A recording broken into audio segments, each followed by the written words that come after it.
Assalamualaikum warahmatullahi wabarakatuh. Kembali lagi bersama saya Putri Anggraini. Kali ini saya akan menjelaskan tentang ikon kota Bandar Lampung yang dijuluki sebagai kota tapis berseri, Sai Bumi Rua Jurai.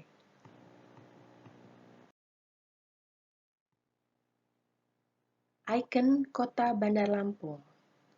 Teman-teman sudah tahu belum apa saja yang menjadi ikon kota Bandar Lampung?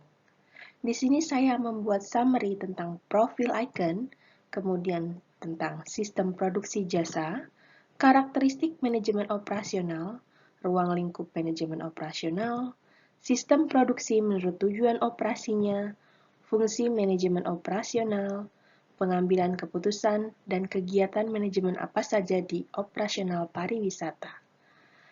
Di sebelah kanan merupakan lambang atau logo dari kota Bandar Lampung.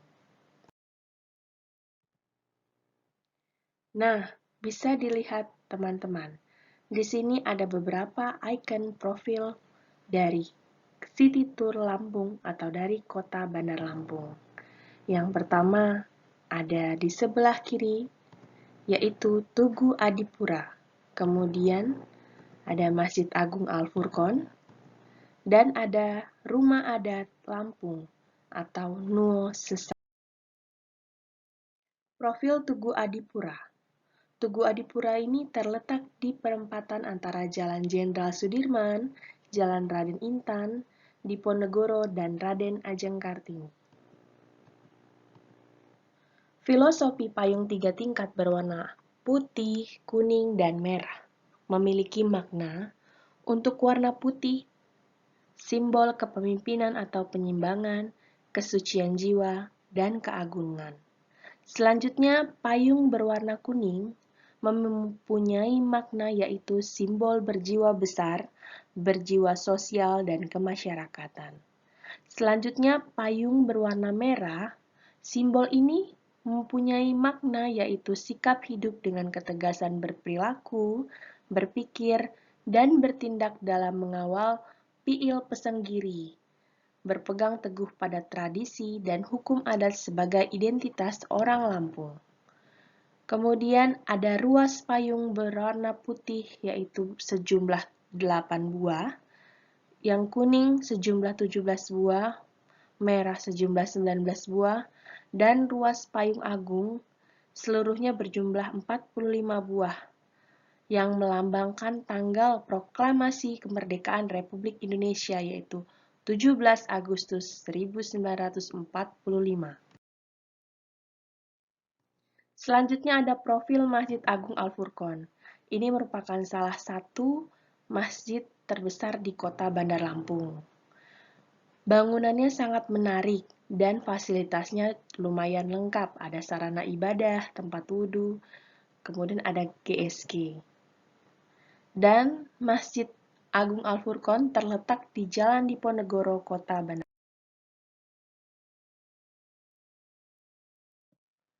Selanjutnya ada profil Nuo Sesat. Ini terletaknya di Kampung Negeri Olok Gading di Teluk Betung, Bandar Lampung. Nah, ini salah satu bahwa Lampung ini mempunyai keunikan, yaitu rumah adatnya bernama Nuo Sesat. Yang mempunyai fungsi aslinya adalah sebagai balai pertemuan adat tempat para purwatin atau penyimbang pada saat mengadakan pepung adat atau musyawarah, yang biasa disebut Sesat Balai Agung. Kemudian bagian-bagian rumah ini mempunyai nama Ijan Geledak, yaitu tangga masuk yang dilengkapi dengan atap. Rurung agung, atap bangunan, kemudian ada anjungan, serambi tempat pertemuan kecil, ada pusiban, kemudian ada tetabuhan, dan terakhir ada gajah merem atau tempat istirahat bagi para penyimbang adat. Next, beralih ke sistem produksi jasa. Di sini ada wisatawan, kunjungan wisatawan, dan layanan destinasi. Jadi ada hasil input, dan outputnya berupa layanan destinasi di tempat wisata yang ada di Kota Bandar Lampung.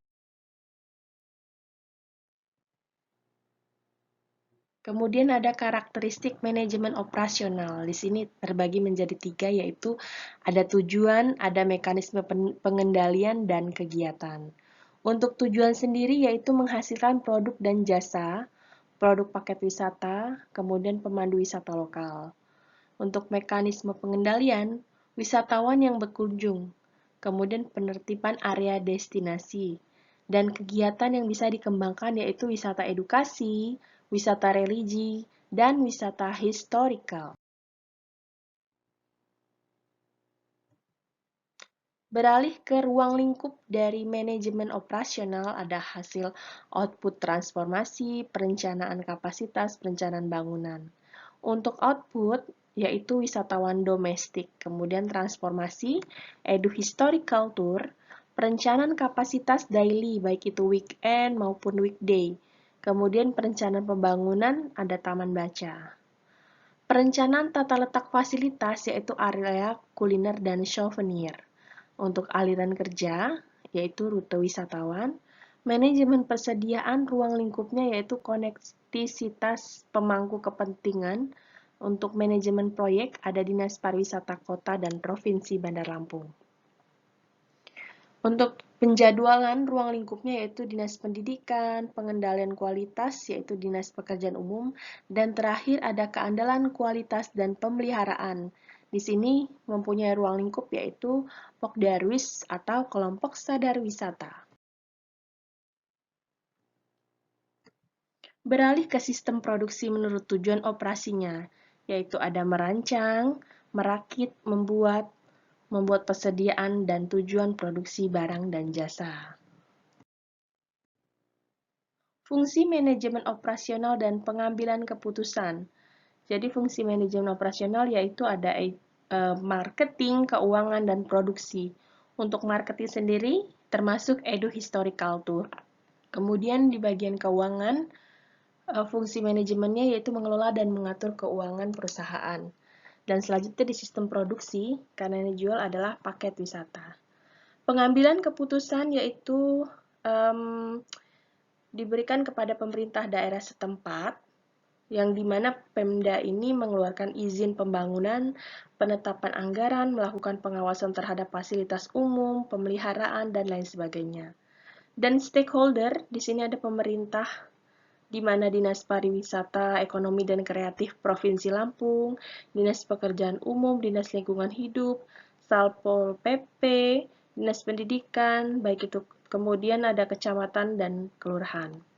Dan untuk instansi dan tokoh masyarakat ada PLN Provinsi Lampung, PDAMY Riau, RT setempat, dan organisasi atau lembaga pariwisata. Segmen marketing atau market segmentation, di sini kurang lebih 59% untuk wisatawan lokal, 23% untuk wisatawan mancanegara, dan 18% untuk wisatawan domestik. Kegiatan manajemen operasional, di sini ada media pemasarannya. Apa saja sih media pemasaran yang paling cocok? Yaitu media sosial. Karena kita tahu bahwa saat ini banyak orang yang menggunakan media sosial untuk sarana promosinya. Kemudian ada media online, baik itu artikel atau blog, media cetak, surat kabar atau majalah, tour and travel agent offline ataupun online travel agent, website pariwisata Lampung. Untuk pengembangan destinasi sendiri, perawatan rutin terhadap Tugu Adipura dan objek wisata yang di sekitar. Di sini saya sudah mengumpulkan link YouTube-nya yang bisa teman-teman tonton secara in detail, dan saya mengajak teman-teman sedikit untuk keliling di kota Bandar Lampung dan menjelaskan sedikit tentang ikon daripada kota Bandar Lampung. Baiklah, sekian yang bisa saya sampaikan. Terima kasih sudah menyimak dan berkunjung ke channel YouTube saya. Saya Putri Anggraini, akhir kata saya ucapkan terima kasih. Mohon maaf apabila ada salah kata. Terima kasih. Wassalamualaikum warahmatullahi wabarakatuh.